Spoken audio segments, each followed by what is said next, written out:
आज हम लोग एक नए टॉपिक से बात करेंगे। आज का जो हम लोग का टॉपिक होगा वो हो जाएगा समविभव पृष्ठ यानी एक्यू पोटेंशियल सरफेस। एक्यू का अर्थ होता है क्या? एक समान यानी इक्वल। और पोटेंशियल विभव सरफेस यानी पृष्ठ पर। यानी इसमें हम लोग बात करेंगे कि जो हम लोग का सरफेस है उस सरफेस पे जो है एक समान विभव जो होता है कैसे प्राप्त हो जाता है। तो इसकी कल्पना करने के लिए पहले हम लोग करते क्या हैं, पहले हम लोग एक चार्ज की कल्पना कर लेते हैं। मान लेते हैं ये कोई हम लोग का चार्ज है प्लस क्यू, और इससे जो निकलने वाली इलेक्ट्रिक लाइन होगा यानी ये हम लोग का इलेक्ट्रिक फील्ड लाइन हो जाएगा। विद्युत बल रेखाएं जो हैं ये हम लोग की फील्ड लाइन हो गई। तो अगर यहाँ से कोई फील्ड लाइन जो है यानी कोई विद्युत बल रेखाएं जो है बाहर की ओर निकल रही हैं, तो हम लोग पहले ही गॉसेस लॉ में इसकी कल्पना कर चुके हैं।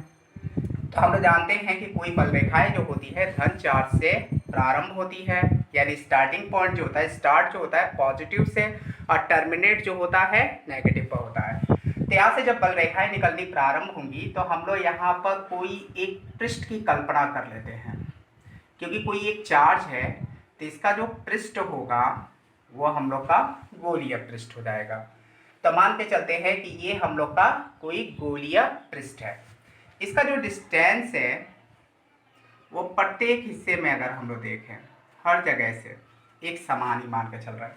ये भी जो है एक पॉइंट यहाँ मान लेते हैं, यानी ये जो बल रेखा है इस पर कोई एक पॉइंट है P। अब इस P पॉइंट को अगर हम लोग इस प्रकार से लेकर आते हैं तो चारों तरफ ये जो डिस्टेंस है, जो अलग अलग ये पॉइंटें बन रही हैं इन बल रेखाओं पर, वह एक समान डिस्टेंस से है। यानी स्मॉल r दूरी पर प्रत्येक जो है ये सरफेस बना हुआ है। तो हम लोग पहले ही जानते हैं कि इस पॉइंट पर, इस चार्ज के कारण अगर इस पॉइंट पर अगर हम लोग पोटेंशियल अगर फाइंड करते हैं तो मान लेते हैं V1 है यहाँ पर, तो V1 इक्वल टू हो जाएगा 1/4 पाई एप्सिलॉन नॉट और Q बाई R हो जाएगा, क्योंकि यहाँ पर चार्ज है क्या Q और डिस्टेंस कितना है R है। इसलिए हम लोग देखेंगे कि P पॉइंट पर जो है हम लोग का जो चार्ज है, जो पोटेंशियल है वह है कितना 1/4 pi epsilon not Q by R है। अगर हम लोग इसे Q बिंदु कह दें, R कह दें, S कह दें, इसी प्रकार डॉट डॉट डॉट, बहुत सा देखा जाए तो यहाँ से जो बल रेखाएं होंगी वो अनंत होंगी और यहाँ पर अनंत बिंदु बनेगा। और अनंत जब बिंदु बनेगा और प्रत्येक जो होंगे स्मॉल r दूरी पर होंगे, तब प्रत्येक पॉइंटों पर जो हम लोग देखेंगे तो पोटेंशियल हम लोग का बनेगा कितना V1 ही बनेगा। इसका मतलब है कि यहाँ पर देख रहे हैं अगर इस आवेश के कारण अगर एक सरफेस की अगर हम लोग कल्पना करते हैं तो प्रत्येक इस सरफेस के बिंदु पर जो पोटेंशियल बनकर आएगा वो होगा कितना V1 ही होगा। तो हम लोग यहाँ पर कह सकते हैं कि समविभव पृष्ठ वैद्युत क्षेत्र में, यानी प्लस चार्ज है इसका वैद्युत क्षेत्र मान लेते हैं, ये बाहर की ओर हो जाएगा। तो यहाँ पर इधर, यहाँ पर इधर, यहाँ पर इधर, यानी बाहर की ओर ही निकलेगा, यानी लंबवत निकलना स्टार्ट हो जाएगा। तो समविभव पृष्ठ वैद्युत क्षेत्र में स्थित ऐसा पृष्ठ होता है जिसके प्रत्येक बिंदु पर विद्युत विभव जो होता है कैसा होता है, कांस्टेंट होता है। तो हम लोग यहाँ पर मान सकते हैं कि यहाँ पर अगर देखा जाए इस चार्ज के कारण इस पृष्ठ पर हम लोग देख रहे हैं कि विभव कैसा है, एक समान है। और जब विभव एक समान है तो इसे ही हम लोग कहते हैं क्या, समविभव पृष्ठ कहते हैं। तो ये हम लोग का जो पृष्ठ आएगा वो हो जाएगा इक्विपोटेंशियल पोटेंशियल सरफेस हो जाएगा। अगर हम लोग यहाँ पे एक और सरफेस की अगर कल्पना कर लेते हैं, सपोज स्टेट मान के अगर चलते हैं, एक और सरफेस की हम लोग कल्पना कर लेते हैं, तो यहाँ पर है V1, तो यहाँ पर जरूरी नहीं है कि V1 ही होगा। यहाँ पर देखा जाए तो यहाँ से और इस P डैश की जो दूरी है क्या हो गया, ज़्यादा हो गया। और जब ज़्यादा हो जाएगा तो यहाँ पर इस वैल्यू से अगर हम लोग देखते हैं तो यहाँ पर हम लोग का डिस्टेंस मान लेते हैं यहाँ से यहाँ तक टोटल जो है R डैश है, इसका मतलब डिस्टेंस बढ़ रहा है तो पोटेंशियल कम हो जाएगा। इसका मतलब है कि इस बाहरी पृष्ठों पर जो पोटेंशियल होगा वो अंदर वाले पृष्ठ की तुलना में जो पोटेंशियल होगा वो कम हो जाएगा। तो हम लोग यहाँ पर कह सकते हैं कि V2 equal to 1/4πε0 Q by R dash हो जाएगा, जहाँ पर हम लोग ये मान के चलेंगे कि V1 इज ग्रेटर देन होगा क्या, V2। इसका मतलब कोई सरफेस जो है यानी किसी चार्ज के जितने करीब होगा उसका पोटेंशियल उतना ही अधिक होगा। और ये जो सरफेस है इस पॉइंट से काफ़ी दूरी पर है, इसलिए जो यहाँ पर पोटेंशियल बनेगा वो अंदर वाले से कम बनेगा। अगर हम लोग सपोज करें कि यहाँ पर 3 वोल्ट का पोटेंशियल है तो यहाँ पर जनरली है कि इससे कम ही होगा, सपोज दैट 2 वोल्ट होगा, या 3 अगर इसे हम 5 कह रहे हैं तो इसे हम लोग 4 कह सकते हैं, अगर इसे हम लोग 10 कह रहे हैं तो इसे 8 कह सकते हैं। यानी देखा जाए सरफेसों में ज़्यादा मान लो कि दूरी गैप नहीं है, इससे पोटेंशियल लगभग में आपस में इक्वल के होगा, लेकिन परस्पर इक्वल नहीं होगा। ये हम लोग विशेष रूप से ध्यान देकर चलेंगे।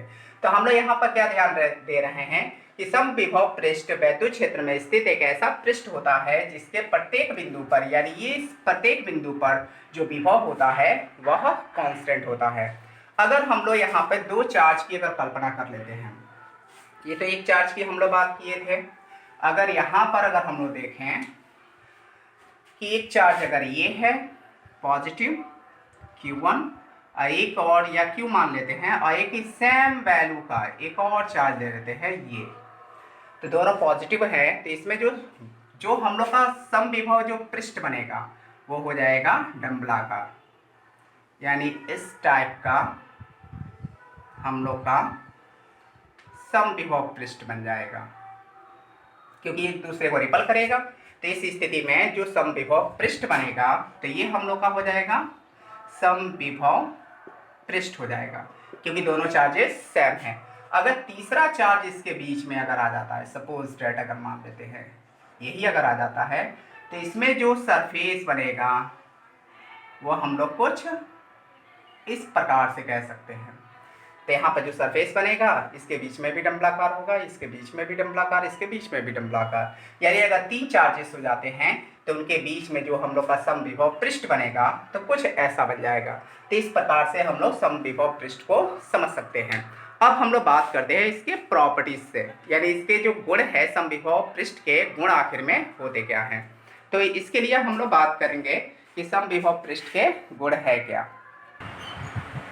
अब हम लोग ध्यान देते हैं इसकी प्रॉपर्टीज से। तो पहला जो इसका प्रॉपर्टीज होगा यानी इसका गुण होगा वो होगा क्या, समविभव पृष्ठ के प्रत्येक बिंदु का वैद्युत विभव समान होता है।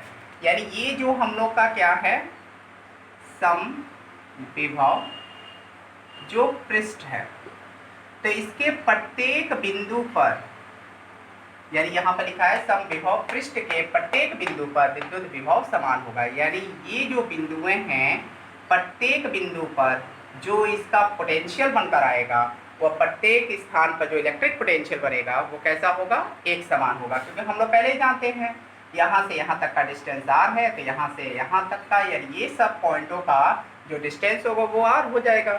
तो इस स्थिति में हम लोग मान सकते हैं कि सरफेस के प्रत्येक बिंदु पर जो पोटेंशियल होगा वो कैसा होगा, एक समान होगा। चाहे तो इस सरफेस की बात करें या चाहे इस सरफेस की बात करें, तो इस सरफेस के प्रत्येक बिंदु पर भी जो पोटेंशियल होगा, इलेक्ट्रिक पोटेंशियल जो होगा वह एक समान होगा।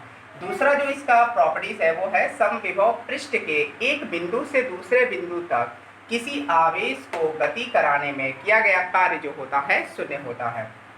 जैसे मान लेते हैं कि यहाँ पर कोई चार्ज है Q, इस चार्ज को ए पॉइंट नाम दे देते हैं। इस चार्ज को हम लोग ले गए कहाँ पर, A से B पर, यानी यहाँ पर ले जाते हैं। तो यहाँ पर जो पोटेंशियल होगा वो हो जाएगा VA और यहाँ पर हो जाएगा VB। यानी यहाँ से और यहाँ पर जब इस चार्ज को ले जाया जाता है A से B पर, तो हम लोग पहले ही फॉर्मूला जानते हैं WAB ये हो जाता है क्या, Q इंटू ये हो जाएगा VAB हम लोग मान लेते हैं। यानी A और B के बीच में जो किया गया कार्य होगा तो हम लोग यहाँ पर देख सकते हैं Q, और हम लोग जानते हैं VAB। अगर हम लोग ध्यान देकर चलें तो A से B तक हम लोग अगर पोटेंशियल लगा के चलें तो ए पर जो पोटेंशियल होगा, तो मान लेते हैं ए पर जितना हम लोग का पी पर पोटेंशियल है V1, उतना ही बी पॉइंट पर हम लोग का पोटेंशियल हो जाएगा V1। तो इस स्थिति में देखेंगे कि इसका वैल्यू कितना हो गया, 0 हो गया। इसका मतलब है कि जब किसी समविभव पृष्ठ पर किसी आवेश को एक स्थान से दूसरे स्थान पर अगर लेकर जाते हैं, यानी उसी पृष्ठ पर एक जगह से दूसरे जगह अगर गति कराते हैं, तो उस स्थिति में जो किया गया कार्य होता है वह शून्य हो जाता है। ये हम लोग विशेष रूप से ध्यान देकर चलेंगे कि पृष्ठों पर अगर आवेश गति कर रहा है तो उस पर किया गया कार्य शून्य हो जाता है। अब हम लोग बात करते हैं इसके तीसरे प्रॉपर्टीज से। जैसे हम जानते हैं ये कोई पृष्ठ है, ये कोई चार्ज है यहाँ पर प्लस, और यहाँ से बल रेखाएं ये निकल रही हैं इस प्रकार से, ये मान लेते हैं। तो यहाँ पर हमें ध्यान देने की जरूरत क्या है, तीसरे में वैद्युत बल रेखाएं समविभव पृष्ठ के अभिलंबवत होती हैं, अतः किसी समविभव पृष्ठ पर खींचा गया अभिलंब उस बिंदु पर वैद्युत क्षेत्र की दिशा को दर्शाता है। यानी ये जो इलेक्ट्रिक लाइन है, इस समविभव पृष्ठ से अगर हम लोग कल्पना करेंगे तो यहाँ पर ये 90 डिग्री होगा। यानी पृष्ठ पर खींचा गया जो बल रेखा, जो बाहर बल रेखाएं निकल रही होंगी, वो पृष्ठ से 90 डिग्री का कोण बना रही होंगी। इनके बीच में भी 90 डिग्री, ये भी सरफेस से 90 डिग्री और ये भी सरफेस से 90 डिग्री कोण बनाकर निकल रहा होगा। चौथा जो प्रॉपर्टीज है, कोई दो समविभव पृष्ठ एक दूसरे को काटते नहीं है। जैसे यहाँ पर अगर हम लोग सपोज कर रहे हैं, जैसे एक कोई बल रेखा ये है और एक दूसरी बल रेखा ये है, तो मान लेते हैं कि इसकी इलेक्ट्रिक लाइन ये है स्टार्टिंग में, और ये जो बल रेखाएं हैं इसकी इलेक्ट्रिक फील्ड E2 है, कुछ ऐसा। लेकिन जब इसे इंसर्ट करेगा तो हम लोग इस पॉइंट पर ये नहीं बता सकते हैं कि E1 का जो डायरेक्शन है, ये जो इलेक्ट्रिक लाइन आ रहा है इसका इलेक्ट्रिक फील्ड है कितना, E1, और इसका है कितना, E2। लेकिन यहाँ पर हम लोग कल्पना नहीं कर सकते हैं कि कौन सा E1 है कौन सा E2 है। तो कोई अगर हम लोग का समविभव पृष्ठ होगा, जब एक दूसरे को वो इंसर्ट करता है तो हम लोग ये बता नहीं पाते हैं कि इलेक्ट्रिक जो फील्ड है वो आखिर में किस पृष्ठ का है, यानी देखा जाए यानी पहले पृष्ठ का है कि दूसरे पृष्ठ का है। इसलिए हम लोग यहाँ पर कह सकते हैं कि कोई दो समविभव पृष्ठ एक दूसरे को प्रतिच्छेद नहीं करती है, क्योंकि हम लोग जानते हैं कि दो अलग अलग पृष्ठों का जो इलेक्ट्रिक फ्लाइंस होगा वह हम लोग का यहाँ पर कंडीशन में E1 के लिए E2 के लिए E2 ही होगा, E1 के लिए E1 ही होगा। लेकिन यहाँ पर हम लोग ये नहीं कह सकते हैं कि E2 इसमें से ये है कि ये है, क्योंकि एक दूसरे से प्रतिच्छेद कर रहा है, और जब प्रतिच्छेद करेगा तो यहाँ पे इसकी दिशाओं को हम लोग ज्ञात नहीं कर सकते हैं। तो इस तरीके से हम लोग का टॉपिक जो है प्रॉपर्टीज ऑफ इक्विफिटेशन सरफेस भी खत्म हो जाता है। यही देखा जाए तो हम लोग यहाँ पर समविभव जो हम लोग का पृष्ठ है इसकी कल्पना किए और उसके जो गुण है गुणों को समझे। हमें लगता है कि इसे जानने के बाद आसानी से हम लोग समझ सकते हैं कि समविभव पृष्ठ आखिर में है क्या और किस तरीके से ये उपयोग में लाया जा सकता है।